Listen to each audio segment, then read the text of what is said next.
우리 오늘 함께 나눌 공과 보도록 하겠습니다.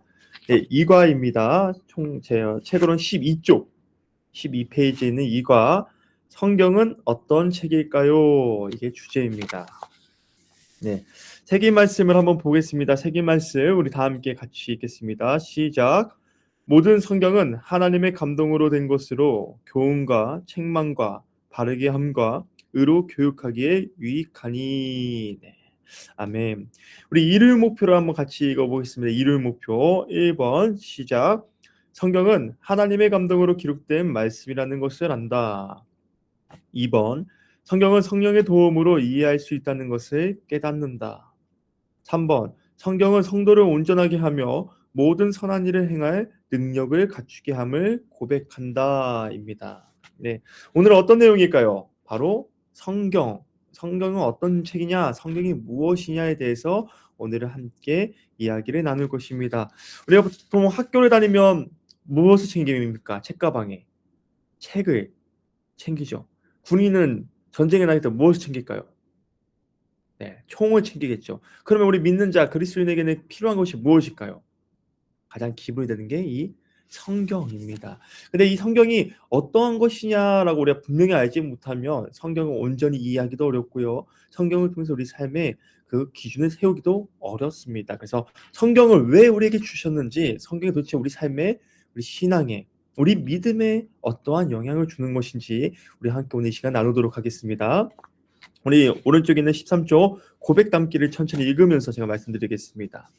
네, 성경은 어떤 책일까요? 네, 바로 밑줄 쳐주시기 바랍니다. 성경은 하나님이 주신 말씀을 기록한 책입니다.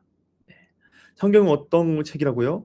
하나님이 주신 말씀을 기록한 책입니다. 하나님이 주시는 말씀이다. 우리 믿는 자에게 있어서 가장 첫 번째, 성경이 무엇입니까? 라고 누군가 물어보거나 우리 스스로 우리에게 질문을 하게 된다면 우리가 먼저 대답해야 되는 첫 번째 대답은 무엇이냐? 이것은 하나님께서 주신 말씀이다. 유명한 인간, 어떤 역사가, 어떠한 인물, 위대한 사람이 쓴 자서전, 그런 글이 아니라 바로 창조를 창조하신 하나님께서 주신 기록한 말씀, 그 책이다라는 것을 여러분이 기억하시기 바랍니다. 그래서 바울은 디모데후서 3장 16절에서 이렇게 고백하죠. 세계 말씀과 같은 내용인데요. 모든 성경은 하나님의 감동으로 기록된 것이다 라고 말씀합니다. 여기서 하나님의 감동으로라는 말씀의 뜻은 하나님이 숨을 불어넣으셨다라는 뜻입니다. 여러분, 성경에 하나님께서 숨을 불어넣었다라는 표현이 나타나는 대표적인 그 말씀이 있어요. 창세기에. 첫 번째 잘 생각해 보면 인간을 지으시고 하나님께서 코에 뭐를 불어넣었다고 하죠? 하나님의, 그죠? 호흡, 하나님의 그 숨결, 그것을 불어넣으니까 사람이 무엇이 됐다고 합니까? 성경에서 생명이 되었다. 즉 살아있는 존재가 되었다라는 것입니다. 그래서 이 성경 말씀에는 하나님의 숨을 불어넣으신 책이다. 즉 하나님께서 우리에게 주신 생명이 담겨 있는 책이다라고 여러분들 이해하시면 됩니다. 즉 모든 성경은 하나님이 인간 저자에게 당신의 숨을 불어넣으셔서 기록한 말씀이라는 뜻입니다. 인간이 적은 것처럼 보이지만 결국 그것은 하나님께서 우리에게 주신 말씀, 인간이라는 사람을 통해서 하나님께서 기록한 말씀이다라는 것이죠. 그래서 베드로는 성경이 사람의 뜻으로 낸 것이 아니요 오직 성령의 감동하심을 입은 사람들이, 밑줄 한번 써주시기 바랍니다. 오직 성령의 감동하심을 입은 사람들, 이 사람들이 하나님께 받아 말한 것이다 라고 베드로후서 1장에서는 말하고 있습니다. 즉 바울을 비롯한 베드로, 믿음의 선조들은 성경을 어떻게 읽느냐? 하나님께서 우리에게 주신 말씀인데 그 말씀이 바로 하나님의 숨결이, 하나님께서 숨을 불어넣으신 말씀이다. 즉 우리 안에서 그것을 전하는 자나 듣는 자에게, 모든 사람에게 하나님의 숨결이 왔다 갔다 해야 된다는 것은 바로 살아있는 말씀이다라는 뜻입니다. 우리 2번 한번 볼까요? 성령님은 성경의 저자들이 계시를 정확히 기록할 수 있게 하셨습니다. 아까 성경은 누구를 통해서, 하나님께서 우리에게 주신 말씀을 누가 기록한 겁니까? 사람이 기록했습니다. 근데 그 사람이 바로 하나님의 성령에 감동된 사람이라고 분명한 기준, 분명하게 말하고 있죠. 그래서 성령님은 성경의 저자들이 정확하게 그 말씀, 하나님의 말씀을 기록할 수 있게 했다라는 말이죠. 또한 성령님은 성경의 말씀이 잘 전달되도록 과정 또한 섭리하셔서 우리에게 하나님의 말씀이 구체적으로 경험될 수 있도록 하십니다. 네, 밑줄 한번 쳐주시기 바랍니다. 성령님은 우리에게 하나님의 말씀이 구체적으로 경험하도록 한다. 경험될 수 있게 한다라는 것입니다. 성령님의 활동은 성서 저자의 시대와 사회적 환경에 반영된 각 개인의 성격, 재능, 은사, 문체 등이 유기적으로 조화를 이루도록 하십니다라는 겁니다. 여러분들, 우리가 글을 쓰다 보면 이렇게 한 사람이 쭉 글을 쓴 것과 많은 사람들이 나눠서 글을 쓰다 보면 글 문체가 달라집니다. 그렇죠. 누구는 밥을 먹었다라고 글을 쓴 사람도 있고, 누구는 밥을 먹었습니다라고 하는 사람도 있고, 밥을 먹죠 이렇게 쓰는 사람도 있죠. 이렇게 많은 사람들이 다양한 문체로 성경을 썼어요. 한 문체로 쓴 것은 아닙니다. 각자의 그때 당시 썼던 사회적 배경이나 환경에 따라서 문체도 달라졌고, 그들의 쓰는 내용도 달라졌고, 비유도 달라졌습니다. 그런데 그것이 지금 2000년이 수없이 지난 지금 우리에게 왜 아직도 살아있는 말씀이 될 수 있느냐? 그것을 기록할 때 누가 있었다고요?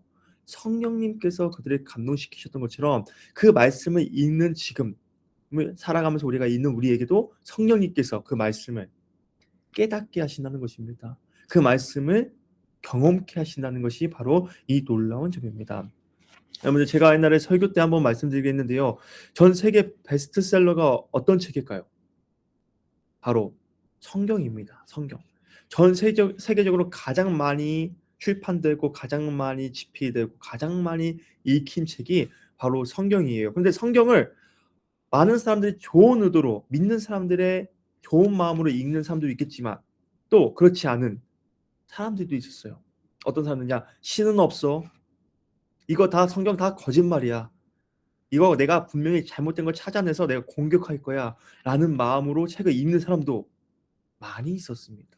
이단도 그렇고요. 기독교를 싫어하는 사람들, 밖에 있던 사람들, 그 성경을 가지고 논리로 반박하기 위해서 성경을 읽은 사람들도 많이 있었습니다. 그런데 결정적인 차이가 생겨요. 어떤 차이가 생기느냐?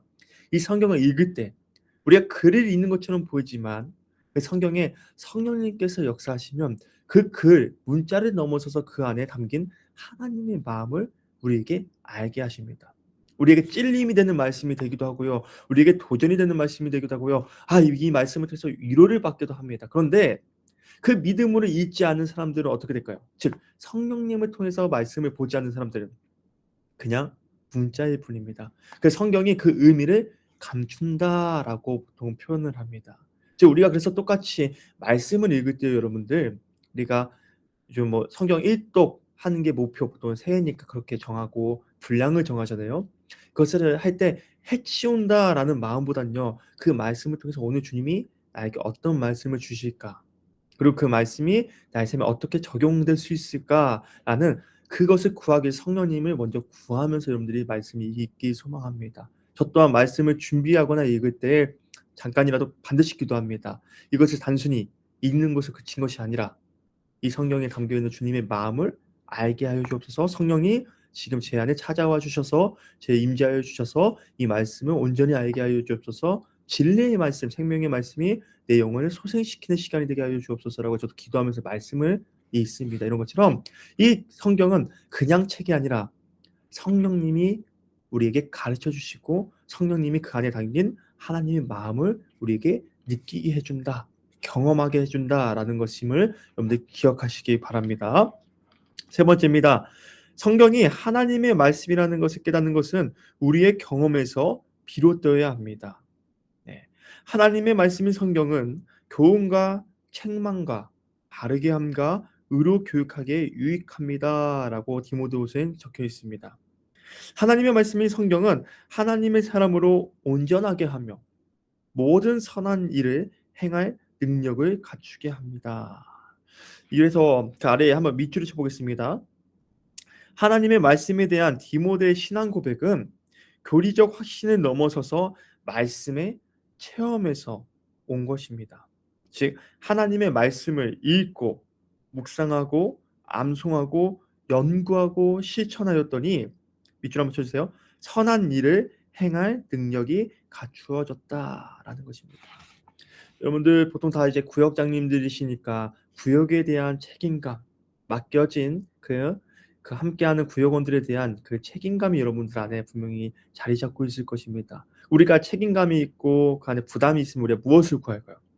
이 일을 잘 해낼 수 있는 능력을 하나님께 구합니다. 그런데 디모데도 마찬가지였습니다. 어린 나이에 목회를 하면서 그가 여러 가지의 많은 것들이 필요했겠죠. 그런데 바울이 디모데에게 권면하기를 너는 성경에 있어서 성경을 온전하게 바르게 알아라.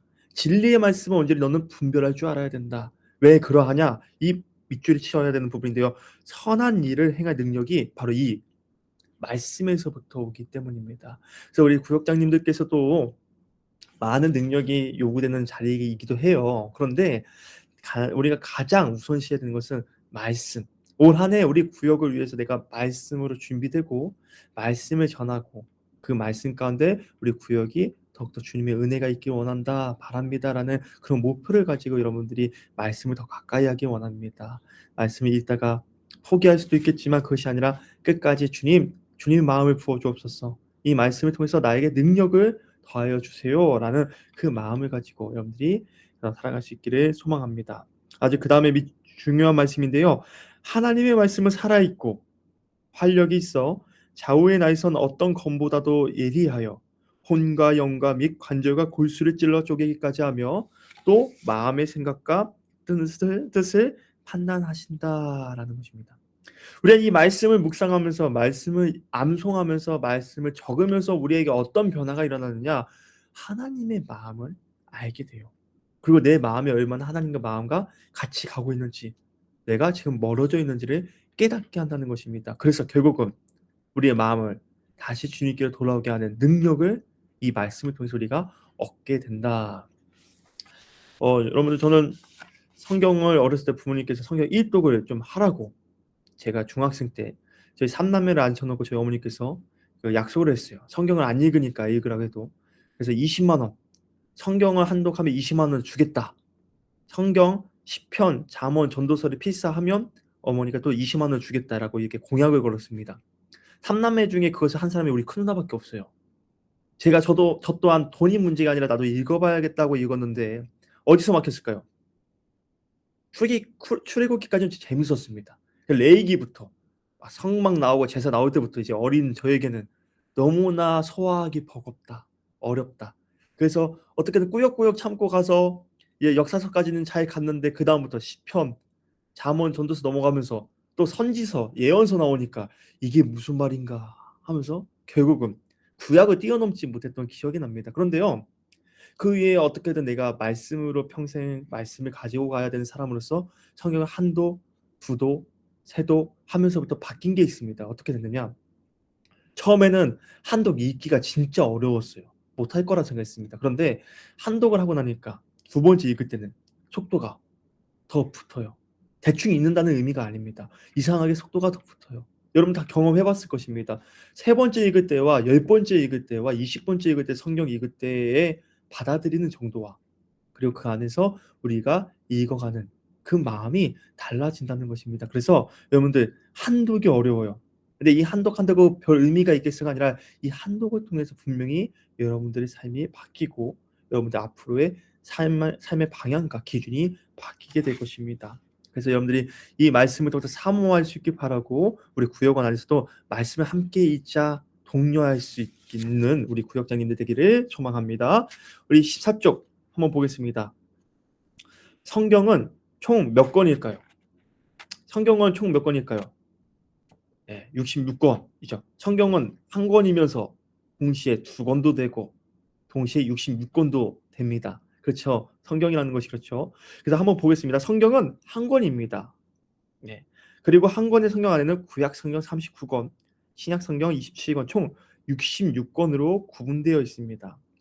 하나님의 말씀을 믿고 순종해야 하는 그리스도인에게 신앙의 기준과 규범은 늘 동일해야 합니다. 우리가 어느 교단을 가도 우리가 예를 들어서 오늘 이번에 동원교회 일이 있어서 못 가게 됐다. 지방에 가게 됐다. 근데 그 근처에 선교교회가 없어서 불가피하게 장로교회를 가게 됐다. 예를 들면 감리교회를 가게 됐다. 그런데 우리가 모든 예배, 말씀에 있어서 동일한 게 무엇입니까? 바로 이 성경, 동일한 성경을 본다는 것입니다. 그래서 우리가 그리스도인, 우리 그리스도 공동체, 교회가 하나 되게 하는 거에서 가장 첫 번째는 성경, 같은 성경을 보고 같은 성경을 읽고 그 안에서 복음을 누린다라는 것이죠. 성경은 단순한 인간의 기록이 아니라 하나님의 말씀으로서 그리스도인들의 삶의 선택과 가치를 결정하는 진리의 기준이며, 밑줄 한번 쳐주세요. 진리의 기준이며 신앙의 규범입니다. 네. 여러분들, 우리가 하나 된다라고 표현할 때 아까 말씀드렸죠. 같은 동일한 무엇인가 기준이 필요합니다. 우리가 미국 사람들과 우리나라 사람들이 다른 점이 무엇일까요? 수없이 많죠. 그런데 대표적으로 화폐가, 쓰는 화폐가 달라요. 우리는 원, 1,000원, 5,000원, 만원 이 원을 쓰고 미국은 뭘 씁니까? 달러를 씁니다. 다르죠. 이렇게 우리가 신앙에 있어서 같은 성경, 이 동일한 규범으로서 우리에게 말씀을 주셨다라는 것을 여러분들 기억하셔야 됩니다. 그래서 성결교회는 종교개혁자의 전통에 따라서 신구약 성경 66권만을 경전으로 고백합니다. 따라서 성경은 누구든지 임의로 더하거나 뺄 수가 없습니다. 성경 66권, 이것이 바로 딱 진리의 말씀이다라고 우리 안에서 우리는 이것을 규범 삼습니다. 그래서 유대인들은 히브리어로 쓰인 24권을 구약 성경으로 정했다고 해요. 그런데 이것도 사실은 39권 우리와 동일합니다.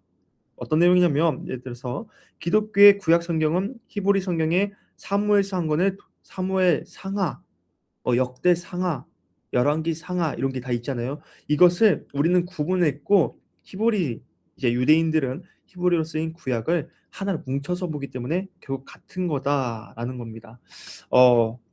우리가 보통 성경을 볼 때, 성경이 시작될 때는 구약은 히브리어로 쓰였기 때문에 유대인들에게서 써여졌습니다. 유대인 거기에 뿌리가 있고요. 그 다음에 두 번째, 이제 헬라어로 쓰인 신약을 보면요. 그런데 로마 가톨릭은 우리와 신약 성경 27권은 동일해요. 하지만 구약은 또 달라요. 가톨릭과 우리 기독교 개신교의 큰 차이가 무엇입니까? 라고 한다면 마리아를 어떻게 생각하냐, 성상을 어떻게 생각하냐, 여러 가지가 있겠지만 그것보다 가장 첫 번째 시작점이 다른 건 성경, 우리가 말하는 믿는 성경에 대해서 그들과 우리의 기준이 좀 다릅니다. 그래서 가톨릭의 구약 성경은 우리보다 7권 더 많아요. 46권. 그래서 가톨릭은 그들에게 있어서 성경은 총 우리보다 7권 더 많은 73권이고 우리는 66권입니다. 근데 16세기 종교개혁자 마틴 루터와 존 칼빈이 히브리 성경에 따라서 39권만을 구약 성경으로 인정했기 때문에 우리는 이 종교개혁 그 주의자들의, 종교개혁자들의 전통에 따라서 이렇게 성경이 66권으로 되었다. 여러분들 궁금한 게 있죠. 그 나머지 7권 왜 차이가 날까 한다면, 우리가 한 번씩 말하는 도마복음, 또 외경이라고 말하는데요. 우리는 마태복음, 누가복음, 요한복음, 이것을 우리는 복음서라고 하면서 우리가 성경을 믿잖아요. 근데 거기에 플러스 가톨릭은 예를 들어서 도마복음과 같은 것들을 믿습니다. 도마가 이제 예수님 제자죠. 손가락에 넣어보지 않고도 모르겠다 했던 그 도마.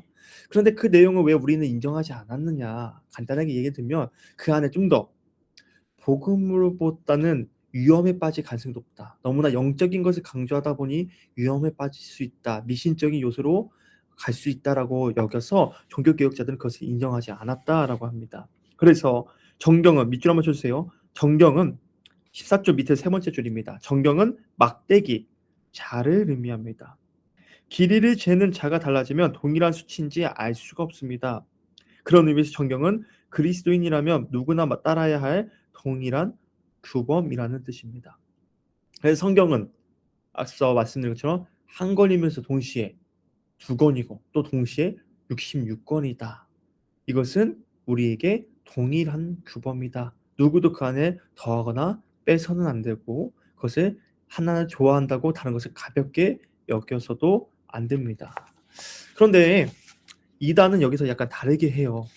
제가 어렸을 때 이제 고3 때 이제 수능 마치고 저희 부모님이 이제 할아버지가 아프셔서 할아버지가 내려가시고 저 혼자만 전주에서 이제 교인분이 하시는 빌라에 이제 좀 새들어서 산 적이 있는데, 집에 와서 대청소를 하는데 성경책을 발견했어요. 우리가 보는 이 성경책 같은 게. 그래서 와, 여기 전에 살던 사람이 믿는 사람이었나 보다 생각하면 성경책에 들어 이거 딱 봤는데 뭔가 느낌이 이상해요. 표지가 우리가 잘 아는 막 성경으로 되어 있진 않아요. 가죽은 성경책 가죽인데 뭔가 내용 써 있는 게 약간 달라요. 봤더니 이단 성경책이었습니다. 여러분들 이단 성경책을 전 처음 봤거든요. 박옥수였는데 구원파. 그 성경책 안에 내용이 무엇이냐면 찬송가를 예를 들면 예수님이 있어야 될 자리에 그 박옥수 이름을 넣습니다. 예를 들면 예수님은 누구신가? 우리 옥수님은 누구신가? 우리를 창조하신 분이다, 사랑하신 분이다. 성경 말씀도 보면요, 그 안에서 교묘하게 그 이름을 넣습니다. 예수님께서 말씀하시기를 게 아니라 우리 구원의 우리 어머니께서 말씀하시길 이런 식으로 바꿔서 써 있는 것을 제가 봤어요. 충격을 먹었습니다. 여러분들, 우리가 이단에 빠지지 않기 위해서 중요한 건 뭐냐면요, 우리 안에 관심을 두지 않아야 된다 이런 것도 있지만 정확히는 성경이 무엇인지를 알아야 됩니다. 이 진리의 말씀이 우리 삶의 기준이 되고 진리의 말씀 가운데 우리가 소망을 두고 그 반석 위에 우리 삶을 세워야지만 우리가 세상 풍파를 비롯해서 여러 가지 세상에서 우리 흔들고자 하고 유혹하고자 하는 모든 것들에서 우리를 지켜낼 수가 있습니다. 그래서 우리가 성경이 무엇인지, 그리고 성경을 왜 우리에게 주셨는지, 성경 가운데 우리가 어떻게 우리의 소망을 두고 살아가야 되는지를 우리가 날마다 말씀을 읽고 묵상하면서 우리 안에 영적으로 힘을 키워나가야 되고 우리에게 주시는 주님의 능력으로 우리가 하루하루를 살아가야 합니다. 그래서 한번 15쪽 볼까요? 그래서 우리는 그리고 나는 믿습니다. 고백을 한번 보겠습니다. 우리 고백 함께 읽겠습니다. 고백 1번 함께 읽겠습니다. 시작. 신구약 성경은 하나님의 말씀입니다. 고백 2. 교회 정경은 신구약 성경 66권입니다. 그래서 우리가 이 하나님의 말씀인 성경, 그리고 성령의 감동으로 기록된 성경을 우리가 성령님의 도우심을 구하면서 묵상하고 그 가운데 우리에게 부어주시는 하나님의 그 능력, 그 마음을 덧입어서 우리가 오늘 하루도 살아갈 수 있기를 바랍니다. 그래서 마지막 보겠습니다. 고백 나눔인데요. 구약 성경과 신약 성경은 모두 몇 권입니까? 아까 말씀드린 66권이라고 했죠. 그 권별 제목을 함께 나눠주면 좋을 것 같습니다. 네, 창세기부터 요한계시록까지 총 66권. 이것은 가장 기본적인 거죠. 여러분들 다 알고 계실 거라 생각합니다. 가장 기본적인 건데 이것을 한 번씩 우리가 이야기하면서 이렇게 한번 읽어보고 나눌 수 있기를 바랍니다. 그 두 번째, 하나님의 말씀인 성경을 믿음으로 당신의 삶은 어떻게 달라졌나요? 살아있는 하나님의 말씀이 깨달음, 위로, 용기, 결단, 회개가 되었던 경험들을 나눠봅시다. 주님의 말씀이 내 삶에 경험되었다라는 것은요, 우리가 거창하게 생각할 필요가 없습니다. 이 말씀이 나에게 느끼고 살아있는 말씀으로서 나의 삶을 변화시켰다라고 우리가 고백할 수 있는 방법은 그 말씀이 때로는 우리에게 깨달음을 준다. 난 두려워하고 있었는데 용기를 준다. 내가 절망 빠진 나에게 위로를 준다. 나의 아픈 것을 회복시키신다. 그리고 나를 결단하게 바꾼다. 그리고 나의 잘못을 깨닫게 되고 회개하게 한다. 여러 가지 모습으로 말씀 우리에게 경험됩니다. 그래서 우리가 이 말씀을 통해서 내가 전에는 이런 사람이었는데 그 말씀을 통해서 내가 이렇게 생각이 바뀌었습니다. 삶의 모습이 바뀌었습니다. 네, 제가 그렇게 변했습니다. 라고 여러분들이 좀 삶의 이야기를 나눌 수 있기를 바랍니다. 네. 오늘 말씀을 간단히 정리하면요. 오늘은 성경은 어떤 책일까요? 여기서 성경은 하나님께서 우리에게 주신 말씀이다. 그리고 성경은 바로 성령님의 감동을 통해서 감동을 받은 사람들이 기록한 말씀이다. 그리고 이 말씀을 우리에게 경험하게 하시고 우리에게 능력과 주님의 마음을 부어주시는 분이 바로 성령님의 행하심이다. 라는 것을 여러분들이 기억하시기를 바랍니다. 성경이 몇 권인지 성령 통해서 우리 삶이 어떻게 변했는지를 함께 나누면서 우리 구역 안에서 우리가 더욱더 말씀을 소중히 하자, 말씀을 사모하자, 말씀을 가까이 하자, 그리고 그렇게 여러분들 함께 기도하고 나아갈 수 있기를 바랍니다. 그렇게 또한 힘써주시는 우리 구역장님 되시기를 주님으로 축복합니다. 네, 제가 기도하고 오늘 교육을 마치고요. 우리 기도 후에는 부교구장님들만 잠깐 남아주시면 감사하겠습니다. 기도하겠습니다. 상가는시 아버지 하나님, 주님의 말씀은 영원하고 변하지 않고 그 생명과 진리의 말씀으로 우리를 지금까지 인도하신 주님의 사랑에 감사드립니다.